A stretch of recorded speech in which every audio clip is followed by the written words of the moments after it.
Delhi police की special cell ने पाकिस्तान की खुफिया एजेंसी आईएसआई से जुड़े एक बड़े आतंकी मॉड्यूल का भंडाफोड़ करते हुए 5 और आतंकियों को गिरफ्तार किया है। यह गिरोह पाकिस्तान में बैठे आईएसआई हैंडलर शहजाद भट्टी के इशारे पर काम कर रहा था और दिल्ली एनसीआर समेत कई राज्यों में पुलिसकर्मियों तथा सुरक्षा प्रतिष्ठानों को निशाना बनाने की तैयारी कर रहा था।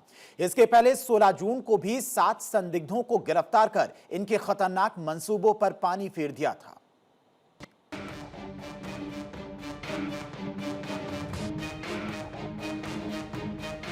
दिल्ली पुलिस की स्पेशल सेल ने पाकिस्तान की खुफिया एजेंसी आईएसआई समर्थित एक बड़े आतंकी नेटवर्क पर बड़ा प्रहार किया है।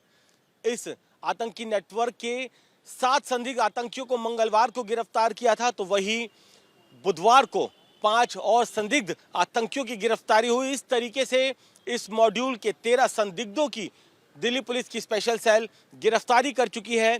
पूछताछ में इस बात का खुलासा हुआ है कि कई बड़े सैन्य प्रतिष्ठानों के अलावा पुलिस अधिकारियों पर हमले की एक बड़ी योजना इन आतंकियों ने बनाई थी, जिसके लिए वेपन्स, लॉजिस्टिक सपोर्ट और जो फंडिंग है वो इनको मुहैया कराई गई थी। लगातार पाकिस्तान में बैठे अपने आकाओं के संपर्क में थे, पाकिस्तान में बैठे शहजाद भट्टी के संपर्क में थे और उसी के जरिए आईएसआई इन्हें इनके टास्क दे रही थी।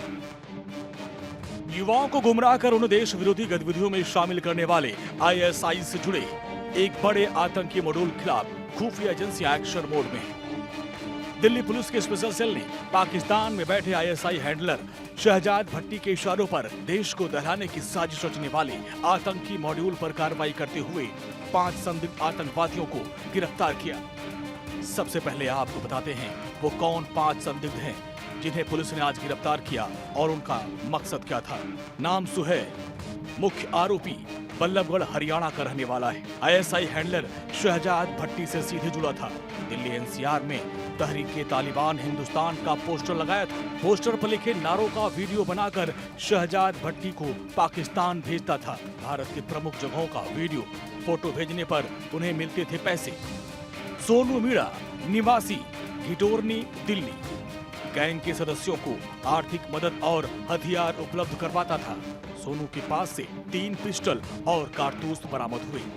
सचिन मीणा, निवासी दौसा, राजस्थान, 2 पिस्टल, जिंदा कारतूस इसके पास से बरामद हुआ। मोहम्मद कैफ, निवासी नूह, हरियाणा, पाकिस्तान में बैठे आकाओं से सीधे जुड़ा था।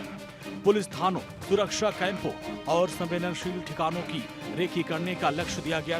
पुलिस पर हमला करने का इसे टारगेट मिला था। मोहम्मद रियान, निवासी मेरठ, उत्तर प्रदेश, पोस्टर लगाने और पुलिसकर्मियों पर फायरिंग का लक्ष्य मिला था। पुलिस पर हमला करने के लिए 3 लाख रुपए का ऑफर पाकिस्तान से मिला था।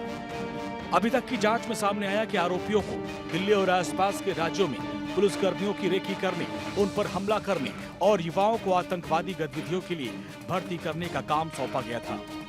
इसके अलावा ये लोग कथित तौर पर आतंकी संगठन तहरीक-ए-तालिबान हिंदुस्तान के नाम से दीवारों पर नारे और ग्राफिटी बनाकर उसका प्रचार करते थे। पुलिस के मुताबिक हाल ही में पंजाब के अमृतसर के मजीठा में एक एएसआई की हत्या की जिम्मेदारी भी इसी संगठन ने ली थी। सोशल मीडिया पर इनक्रिप्टेड ऐप के जरिए आईएसआई हैंडलर शहजाद भट्टी के संपर्क में सभी थे। मुख्य आरोपी सुहेल ने दिल्ली और फरीदाबाद में कई जगहों पर टीटीएच के नारे लिखे और उनके वीडियो बनाकर पाकिस्तान स्थित अपने आका को भेजा था। इसके बदले उसे 5000 रुपए दिए गए थे। पुलिस का कहना है कि वो पहले भी कई आपराधिक मामलों में शामिल था। आईएसआई के आतंकी मॉड्यूल पर वार, 12 संदिग्ध आतंकी गिरफ्तार। दिल्ली पुलिस की स्पेशल सेल की बड़ी कार्रवाई। दिल्ली एनसीआर में बड़ी आतंकी साजिश नाकाम। आईएसआई से जुड़े आतंकी नेटवर्क का पर्दाफाश। 5 पिस्टल, 10 जिंदा कारतूस बरामद। पुलिस कर्मियों पर हमले की थी तैयारी। पाकिस्तान समर्थित नेटवर्क से जुड़े पोस्टर और कई आपत्तिजनक वीडियो बरामद। हथियार सप्लाई और फंडिंग की जिम्मेदारी। 17 जून को 5 संदिग्ध आतंकी गिरफ्तार किए गए। इसके पहले 16 जून को 7 आतंकवादी गिरफ्तार किए थे। जांच में खुलासा हुआ कि आरोपियों को पाकिस्तान स्थित हैंडलर्स और उनके सहयोगियों की तरफ से विभिन्न कार्य सौंपे गए थे, जिसमें पुलिसकर्मियों की रेकी करना, सुरक्षा प्रतिष्ठानों की निगरानी करना, युवाओं की भर्ती करना, ग्रेनेड और फायरिंग हमलों की योजना तैयार करना और सोशल मीडिया ग्राफिटी के माध्यम से आतंकी संगठन का प्रचार करने का लक्ष्य दिया गया था। स्पेशल सेल के अधिकारी ने बताया कि इसी मॉड्यूल के 3 सदस्य पहले ऑपरेशन गैंग बस 2.0 के तहत गिरफ्तार हो चुके हैं, जिनमें अमरोहा का रहने वाला शोएब, रवि कश्यप और मध्य प्रदेश का रहने वाला अनमोल राय उर्फ अन्नू शामिल है। जांच में सामने आया कि आरोपी पुलिसकर्मियों को धमकी देने वाले वीडियो बनाकर अपने हैंडलर्स को भेजते थे। दिल्ली में पुलिसकर्मियों को निशाना बनाने की इनकी तैयारी थी। दिल्ली पुलिस के स्पेशल सेल अब शहजाद भट्टी के नेटवर्क से जुड़े अन्य सदस्यों, उनके फंडिंग चैनल और भारत में सक्रिय संभावित सहयोगियों की पहचान कर जांच आगे तेजी से कर रही है। पुलिस इनकी गिरफ्तारी को एक बड़ी कामयाबी मान रही है, क्योंकि इन संदिग्ध आतंकियों ने अपने अपने टास्क की न सिर्फ रैकी कर ली थी, बल्कि उस टास्क को पूरा करने के लिए वेपन्स और लॉजिस्टिक सपोर्ट भी इन तक पहुंच चुके थे। अगर जल्द ही इनकी गिरफ्तारी नहीं होती तो एक बड़ी आतंकी वारदात को अंजाम देने में कामयाब हो जाते हैं। फिलहाल पुलिस अब इनके नेटवर्क से जुड़े दूसरे आतंकियों और इनके हैंडलर्स का पता लगा रही है, साथ ही उनकी गिरफ्तारी में अलग अलग जगह छापेमारी चल रही है। कैमरामैन कपिल के साथ वरुण जैन, भारत 24, दिल्ली।